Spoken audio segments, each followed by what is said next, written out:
Hello and welcome to Livewire Markets. I'm Ali Selby, and I know I say this a lot, but today we truly do have a very special one for you. We're joined by industry legend Kerr Neilson.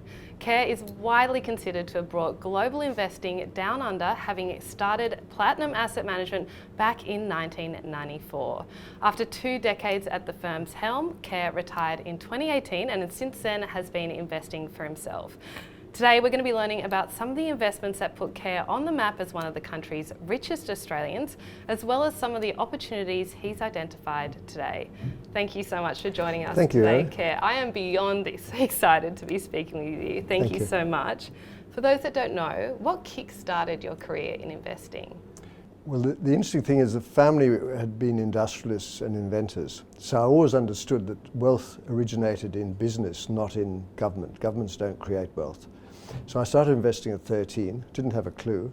I think I didn't have a clue for the first 15 years of being in the markets. Then I started to understand. What was that learning that you had at that time? Well, I always understood you needed to understand what I now call the engine room, understand what really makes or gives a company the ability to earn a spread. What right is it to earn a spread? And what determines how large that spread is, and on what base of assets is that spread earned? Some businesses need very few assets, very little in the way of assets, some need a lot. And you can't define one as better than the other. It's simply looking at the spread, the durability of it, and how well it's entrenched, obviously. And then you can start worrying about growth, because there's an obsession about growth, which is good, but it's not the whole story. If you just have a very nice free cash flow through time, that's worth a lot. You helped steer the team at BT through Black Monday, and you've obviously spent more than 2 decades at Platinum. What was the biggest mistake you made during your career, and also what was the biggest win you had, and what did you learn from those? I've made so many mistakes. You know, I try to forget them, and what it is that to achieve good numbers, and over 40 years we've achieved over 17%. So to do that, you've got to take some swings. We are in the risk business. We can't avoid risk. So the sort of things I'd have bought were things like, some of these offshore rig owners, and they went straight down to zero and were helped by COVID close down. So things like that cost you a lot of money. And then the good investments have been things where you've got an insight and then stayed with it. But even that's not a certainty that it'll work. So things like Microsoft, which we bought in the early 20s, is now 330. So you can have extraordinary, but that was over 15 years. So, but it's still a very nice return. How has your investment approach changed, if at all, since retiring? Not very much. I'm a little less dogmatic about when I buy a stock. So I kind of missed the bottom where in the past I wouldn't have liked to have bought something that already moved up a third. I'll focus much more on what is the remaining potentiality. So that's the first thing. But I don't take more risk or less risk. I'm less dogmatic about the thing having to be deep value or reasonable value. I think that's a bit of a shift. You've long been bullish on the outlook for Asian equities. Right. With everything that's going on in that region right now, particularly with property developers, do you feel like that's still the case? The real issues in China, the property market is hugely oversupplied. The exposure of various financial institutions to property is greater than they declare. They mask what they truly have in terms of exposure. So I think this is quite a long workout. And there's been huge mistakes made by Xi. He's impatient, so he tried his sort of social control game with COVID, oppressive lockdowns, which destroyed that. And then he's been sort of more aggro than he needs to have been on all fronts. And so that hasn't helped with job creation. And so you've got this high unemployment among educated youths, over 20%, some are putting it at. And now you're shutting down any communication in terms of collection of stats, collection of market intelligence. This is all spying these days. So no, I've kept my exposure to Asia, to China. I've capped it at 10%. I won't take more, because at some stage, and this recent event over the last weekend suggests, the risks for Taiwan haven't diminished. They've probably gone higher. So I'm much more interested in the rest of Asia, even though the deeper value is in China. Right. But that's what I was saying. You know, you've got to balance all these things up. It's not just about the return. It's how much variance is in the likely outcome of a return. Could you tell us some of those companies that you're invested in within China? Well, in China, I'm using companies like Baidu and Tencent, who I think will be at the forefront of AI. So they're my sort of AI plays in China. And then I've got one insurer, which is a global insurer, but based there. And I have ANTA, which is their footwear and sports clothing, which is growing, you know, at 15 to 20%. It's a very, very fine run company. So it's a bit of a mix, but the big money is in those tech platforms, which I think are going to be the winners in AI in China. Okay, when we last spoke in August 2021, you told us that investors shouldn't really worry about inflation, but instead changing tax regimes. Inflation has obviously turned out to be far stickier than we expected. Yes. Do you think we could see a changing regime on the horizon? Well, you know, you're already seeing tax as being the big issue. I mean, they've now introduced differential tax to the banks in different countries in Europe. And I think a lot of the sort of assumptions being made around packaged goods companies and all these others, that they can raise prices with impunity, I think they'll find themselves having a differentiated tax rate or something like that. The notion that you can keep doing what you think is, because you've become oligopolistic, you can do what you choose, you know, at the cost of the consumer, I think will be frowned on and maybe taxed. So inflation's not going away very much, because I think we've got huge problems with supply of labour. We've got high cost of materials, and they're not coming down if you look at energy and you look at other materials. And so I think we will get inflation to lower levels, but the idea that we get to anything like these central bank levels of 2%, I think is dream world. Where do you think the cash rate will end up? Well, I'm not. There's another thing. That's a very interesting one, because I think everyone's focusing on the Fed. But you've got this huge supply of stock that we've got to place. We've got to place $3.5 trillion of stock in the US alone. So you've now got a real sort of crowding out by the government needing to refinance itself. And then you've got interest rates that they're paying on anything they borrow, where they're borrowing at zero. Now every dollar they borrow, they're paying 4 to 5%. So there's this rather unpleasant ratcheting up, as well as needing to cut back on their spending. So I think in some markets, you will have a really strong economic impediment, and in others, you'll have less so. So when we talk about markets, are we in a bull or bear market? We're probably in the States and Europe in a progressive bear market, if you want to label it like that. But remember, all the time, there are fashionable companies and unfashionable companies. So we've got NVIDIA at 34 times sales. So that's clearly fashionable, but there are a lot of stocks at 30% of sales, 30%, not 3 times. So there's always something that you can buy, but don't let that confuse you too much. The macro environment is going to be difficult, and I think we need to set our parameters in a more difficult environment than we're familiar with, because we really did blow it when we made money free, because we created all these confusions about the pricing of assets. And that repricing is gradual. In parts of the US market, is already repricing quite strongly. The illusion comes from the Big Seven, the Magnificent Seven, who are continuously coming in with superior earnings and often the market expects, and being quite highly rated, not ridiculously rated, but they are under investigation, so there'll be some risk there. Okay, that was my next question on where we are in the cycle. Do you feel like we have seen the end of the past decade's bull market then? Well, I think we just had 35 years of falling rates. Now we've got a fairly prolonged period of rising rates, and means you have to reprice assets. And you don't feel you need to, because you remember, we've all been boiled in this cauldron, and gradually the temperature's risen, and we think it's all, well, you know, every time I've concerned myself with that, I've missed out. And so it starts changing and eroding your confidence in making objective assessments.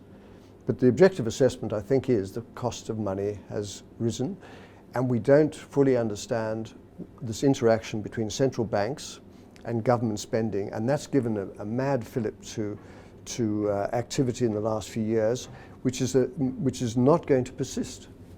So we're in an interesting time, but there are always stocks to buy. So I don't really think one should spend endless time on macro, but get a sort of shape of it, and then just choose your stocks accordingly. Can you tell us some of the stocks that you are finding value in right now? Yeah, well, take a look at resources. So the capex in metals and minerals, was running at 170 at the peak in 14. It's now running at half that. And for the last 8 years has been averaging about 62 billion. So it's really quite low, and the grades keep falling, and that finding resources are more difficult. So we quite like some of these miners. We quite particularly copper. And by the way, the fall off in investment in gold is significant. So the gold, the uncertainty aspect of gold could give some dividends at some stage. But the offshore rigs, which I went bust on once, one of them went bust on me.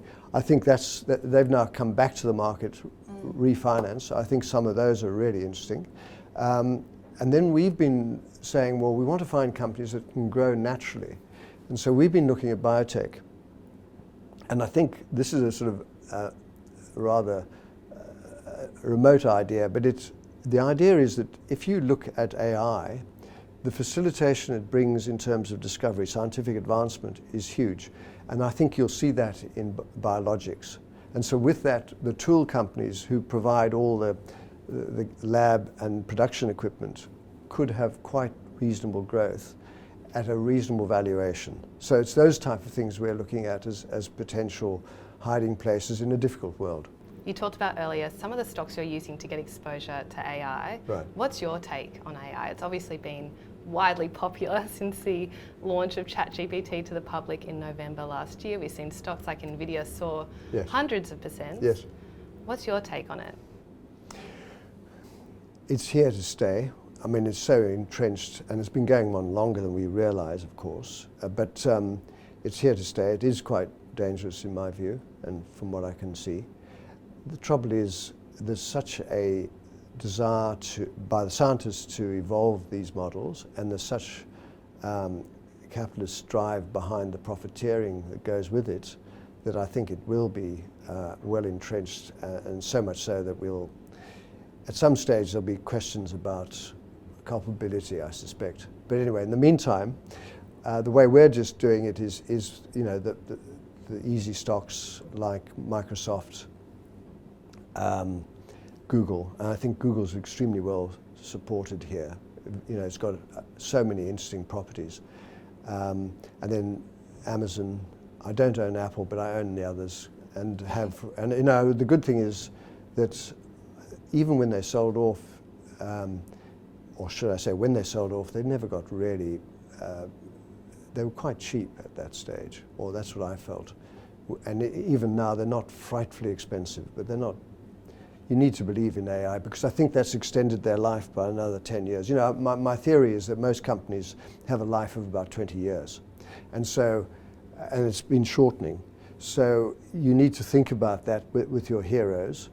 I wouldn't buy Nvidia simply because so many of these companies now want to build their own chips. So I think if you want an outsider, you'd probably buy Intel, because it's not a question of their process technology. They're there, and they're going to be on time with that. Where the interesting thing is they'll be able to do some fabbing. Now, whether they get that model right is the real question. It's not about their capability. It's whether they have the right attitude as they serve external customers. But the stock is a pretty decent option on external fabbing for others, and it'll be where it goes. But they lose a lot of their server business and so on. You talked there about AI potentially being dangerous. Why is that? Well, we'll be completely confused about what reality is. We'll be told things. I mean, we'll get a sort of Trump-like echo of everything, and we'll start believing, he's actually protesting so loudly he's got to be innocent. We'll just get completely bamboozled by where reality lies. Aren't we already seeing that now? I mean, on Twitter. Of course we are. And that's what's so frightening. And that's before we start using them as personal assistants. According to Forbes, you have a net worth of 960 million, making you the 50th richest person in Australia. Yes. What one decision or investment made the most significant contribution to your wealth? Well, can I rephrase that? The thing we think about is, what contribution we've made to society. And I think we've paid about $1 billion in tax to the ATO. So I think that's more the way I'd like to frame it. The opportunity came from managing other people's money. And to do that, why it worked was there was total integrity of intent. We said if we were successful in making money as fund managers, we said we should start our own business and continue with this particular style, which is contrarian neglect was the style. And we know it works. And so it was really doing that made us a lot of money. So OPM is always a secret. The trouble is, today's world, there's so much product being issued, and it's really just trying to put a bucket under every drop. And there's a falling integrity of intent, in my view, which is not healthy. And there are too many funds. I mean, there are more funds than listed companies and stuff like that. And then the ETFs will try to rebalance it, and ETFs fine, and I'm a big supporter of ETFs. The trouble is, you have to be something of a fund manager to make those allocations to move from US equities or biotechs or whatever. So you cannot abrogate that responsibilities. The question is, is it better taken up by someone else, or do you do it yourself? To do it yourself is quite doable, for sure, but it does require time. And that's the only difference. And if you've got the time, I think you should do that. It's obviously quite a volatile market today. We're seeing a lot of conflicting signals. What are your 3 biggest investments in your portfolio? Well, I think they're okay. I mean, the biggest is Samsung, which is, again, foundry and then chips, memory, and the memory game's changing because of these very high processing speeds, so you need very high processing DRAM and so on. And then they've got phones and so on, where there's a bit of a price umbrella from Apple. Then secondly, Microsoft, and then things like Booking, and a smaller company in France which is building materials, where there's so much money going into the area. I think it's going to, and it's transforming itself dramatically, Saint-Gobain. And then after that, a group of other quite interesting companies. So it's a sort of spread of different types of industries. It's not just sticking to AI, or I don't tend to invest that way. And what happens is, I still own some gold shares which have maybe no money at all for the last few years, but that's how I invest. And I don't have a massively concentrated portfolio, because I sort of believe that where you see companies in your portfolio that are really hibernating, you then go and look at them and say, I think I should be topping up, because your winners have now taken the size of your leading positions up quite a lot. And so these have become insignificant. And so then you start adding to those. So there's a bit of a technique in the way you manage the money. Sizing is your problem running money. Because the idea that was prevalent here was you just have very few stocks and you put big bets. The trouble is it can make you myopic about the company, and also can sort of, everything gets, couched in the same terms. It's a nail, we better hammer it, So I think there's real benefit in having more spread. How many stocks would make the perfect portfolio then? I think 60. 60 stocks, right. Okay. It's hard to follow, but remember your new stocks are probably 10 to 15. Your nice performers are another 15 to 20, and then you're getting companies that are starting to fade. So I think 60 is fine. I run a little more because I've got a big tail of rubbish that I like to have. As Keating once said to me, he said, yes, you've got to have a few little runners. Me too, a few little specky stocks. You've got to have a few little runners. And sometimes they pay off. And they're so small, they don't really make a big impact, but it's quite fun. 100%. Okay, one more question to end the interview today. What asset class or investment do you think every single investor in Australia should have in their portfolio? As I said at the outset, equities reflect the wealth creation engine room of every society that works. And if you upset that engine room, you've often seen dysfunctional societies. So I see everything as coming back to the corporate sector.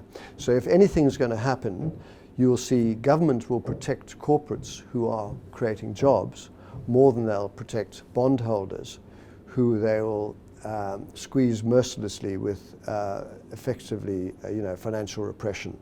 So if you have two of those, and then you talk about property, the problem with property is it's not fungible, and so it depends on the size of your portfolio. So if you have a relatively limited wealth, you have your own house perhaps, and then after that, that's your property perhaps, and then after that you think in terms of equities rather than bonds, in my view. And bond bear market, I mean, the 10-year bond up till 3 days ago was off 50% in the States.